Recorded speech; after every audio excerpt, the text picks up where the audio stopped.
Right now, a picturesque Florida beach town is currently operating over 200 illegal public nuisances. And they're doing it, all in the name of convenient parking. Yeah. And what's wild is they're actively using these nuisances to extract unlawful taxes from their own citizens.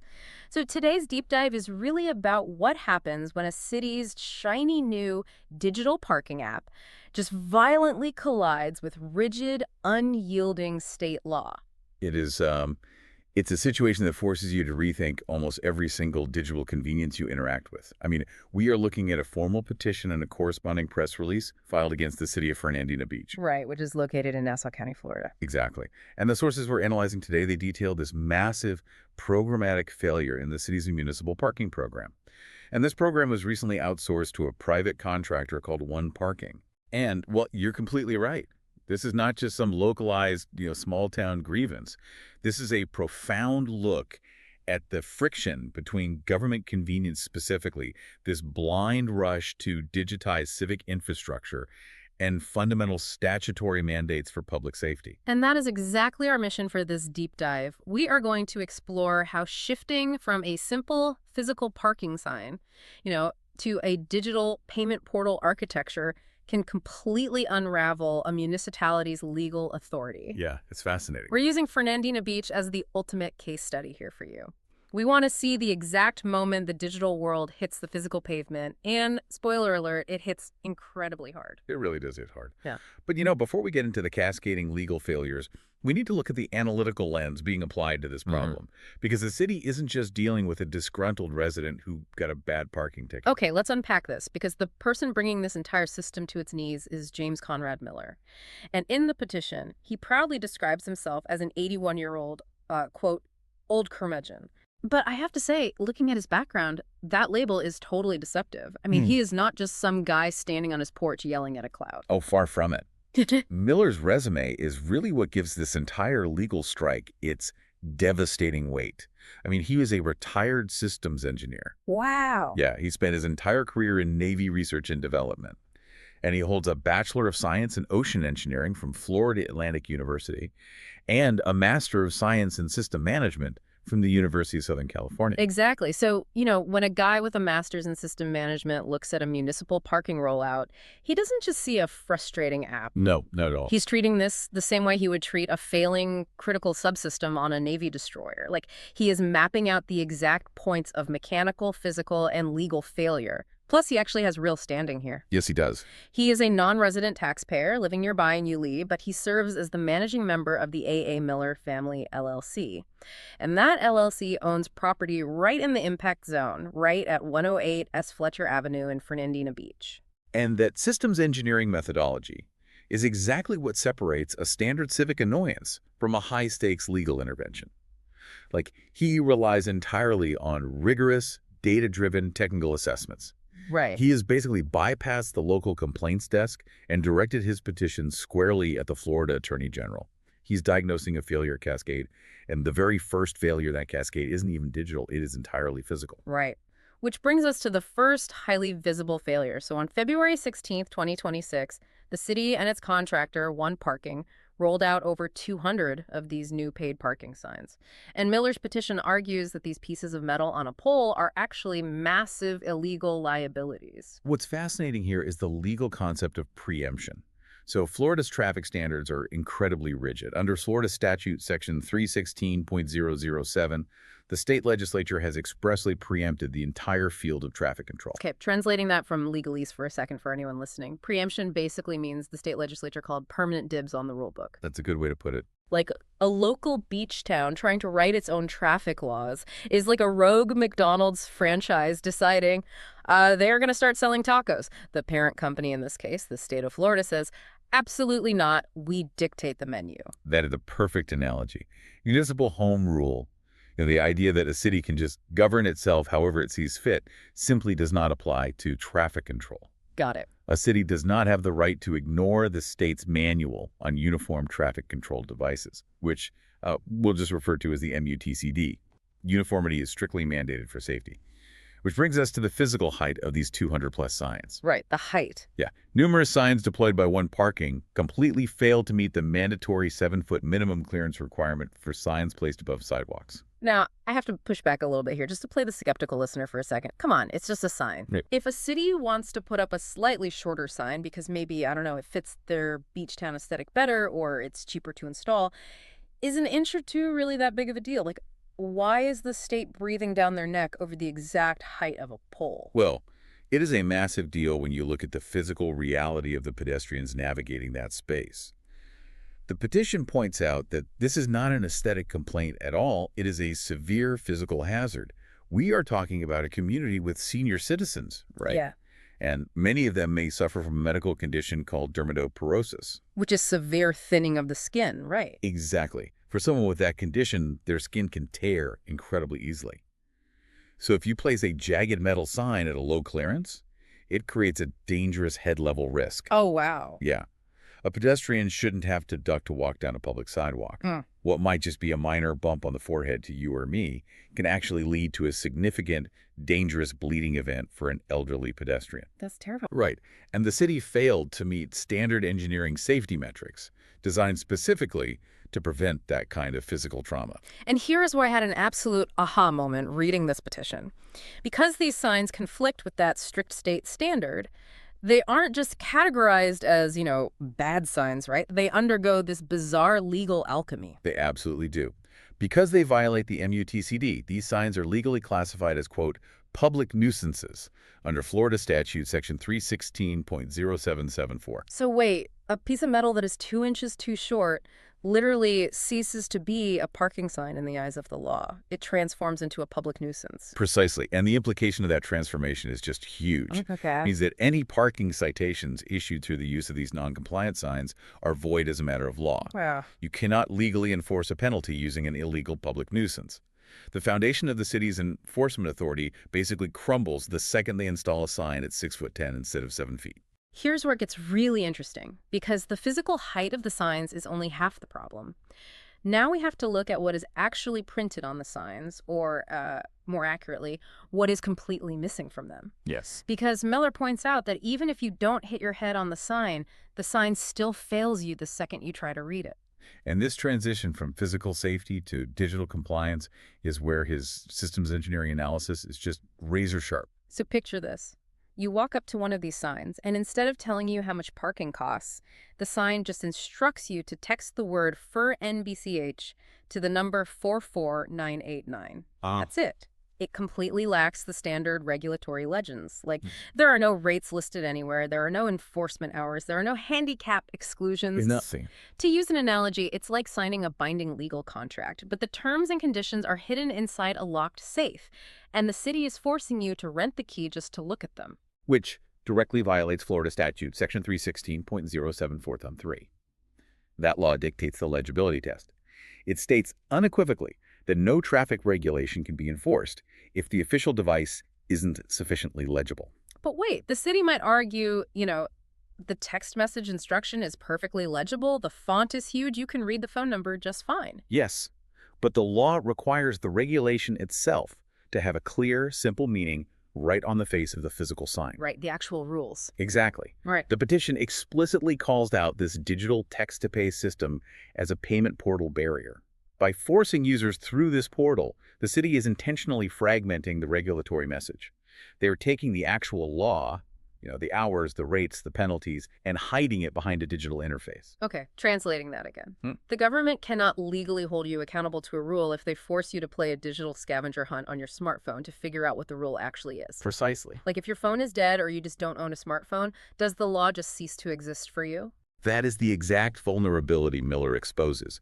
For non-digital users, this payment portal architecture reduces the entire system's reliability to near zero. Wow. Lawful enforcement fundamentally requires that the public can understand the rules of the road by simply looking at the physical environment. The government cannot hide statutory requirements behind a smartphone screen and still expect to legally enforce them. It's a complete systemic failure. Like, the physical node fails because it's a hazard, and the informational node fails because it acts as a digital gatekeeper. Right. But Miller didn't stop there. Because a flawed system doesn't just confuse people, it illegally extracts value from them. Let's follow the money here and look at the hidden costs embedded in this non-compliant infrastructure. The financial dimension of this petition is where the liability for the city absolutely skyrockets. Right. Because since this system rolled out on February 16, 2026, the contractor, One Parking, has been actively charging sales and use tax on curbside and on-street parking. Now, at first glance, that might sound normal, right? We pay taxes on almost everything. Yeah. But Miller dug deep into the actual Florida tax code. He did, and what he found was incredibly damning. According to Florida Statute Section 212.0346 and the Department of Revenue's Technical Assistance Advisement 25A005, curbside and on-street parking are strictly tax exempt. Oh, wait, strictly tax exempt? Yes. The law specifically dictates that only rentals and defined parking lots or garages are considered a taxable privilege. The legislature intentionally excluded curbside parking. Therefore, the city and his contractor have been unlawfully extracting sales and use tax from the public on every single curbside transaction. Walk me through how exactly an app charges an illegal tax. Like, did they intentionally program it to break the law to make an extra buck? Well, it's more likely a failure of systemic architecture. Yeah. Because they're using this unified payment portal, the app acts like a vacuum. The software likely wasn't coded to reflect the nuanced geography of Florida tax law. Oh, I see. Yeah, it probably can't segregate a taxable parking lot spot from a tax-exempt curbside spot. Mhm. So rather than building a compliant system, the digital portal just applies a blanket tax to everything, illegally pulling money from citizens out of sheer programming laziness. And on top of that unlawful tax, users are being hit with an 87-cent convenience fee just for the privilege of using the mandatory digital system. Which brings us to the terrifying concept of the black box.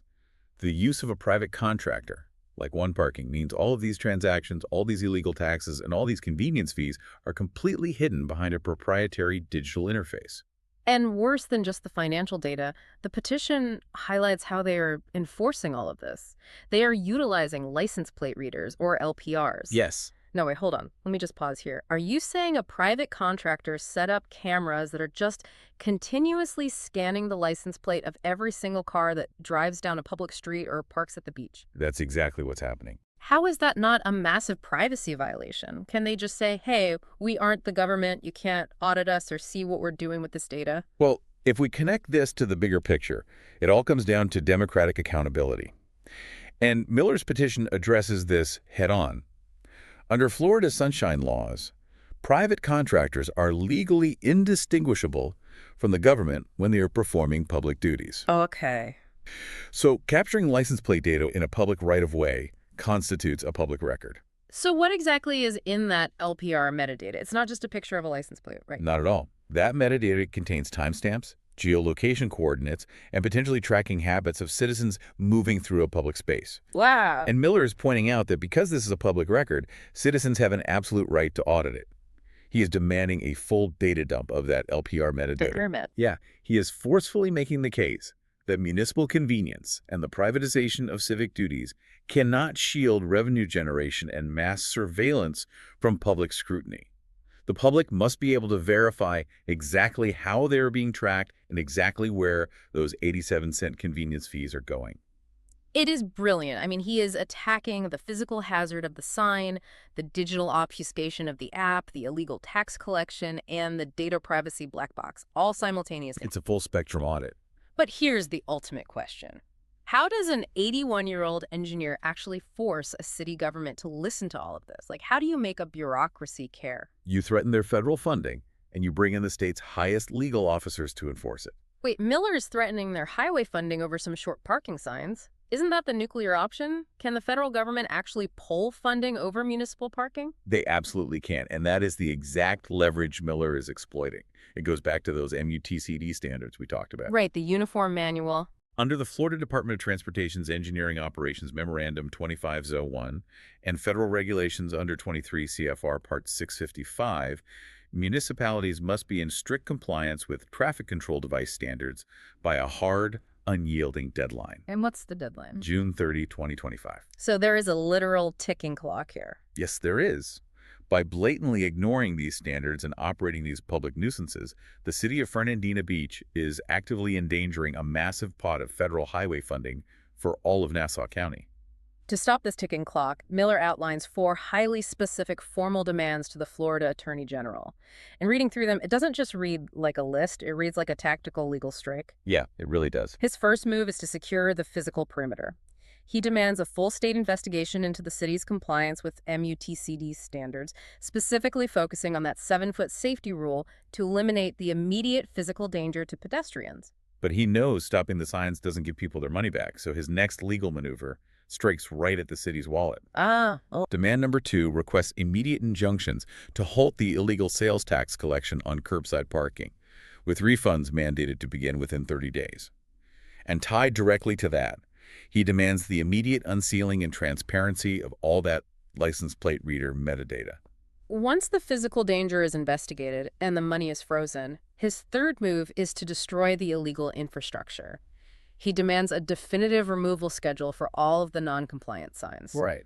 Because, since they are legally classified as public nuisances, the city is actually empowered to rip them out of the ground without any prior notice. And finally, his fourth demand stops the immediate harm to the citizens caught in the middle. He is requesting an immediate stay on all parking citations issued via these unenforceable devices. Makes sense? If the signs fail the legibility standards because of the payment portal barrier, the tickets are void. It's as simple as that. So, what does this all mean?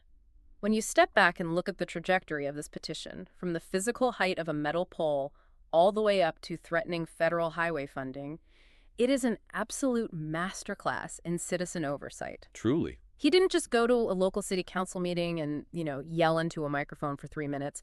He built an inescapable fortress of legal and engineering logic that traps the city's flawed program from every single angle. This raises an important question about the modern balance of power. Municipalities constantly want the fastest, cheapest, most frictionless digital solutions available from third-party tech vendors. Right. Everyone wants an app for everything. Exactly. But the ultimate takeaway from Miller's petition is that uniform traffic control and civic infrastructure are matters of statewide safety. They are not casual, local choices. You cannot outsource your city's authority to an app developer and suddenly pretend that state laws, legacy safety standards, and tax codes no longer apply to you. It is incredibly eye-opening, and it really makes you think about your own town. I want you, the listener, to really consider this the next time you are out running errands. Think about how much of the public infrastructure that you interact with every single day has been quietly handed over to third-party apps and digital portals. Oh, yeah. From street parking to making park reservations to paying your local water bill. Are those underlying systems actually compliant with state law? Or has everyone, the city managers, the software vendors, and even us, the citizens, just blindly accepted them out of pure convenience? It is a systemic vulnerability that is almost certainly not unique to Fernandina Beach. The rapid deployment of these payment portals is vastly outpacing municipal legal review all over the country. Exactly, which leaves you with this provocative final thought to mull over. Yeah. If an entire municipality can accidentally operate 200+ illegal public nuisances without even realizing it, how many other automated digital-first civic systems across the country are currently operating completely outside the bounds of established state law? It's a scary thought. How many millions of dollars in void citations, illegal taxes, and hidden convenience fees are just waiting out there right now, waiting for a retired engineer with a tape measure to finally audit them? Thank you so much for joining us on this deep dive. Stay curious, keep questioning the systems around you, and always, always read the fine print. We'll catch you next time.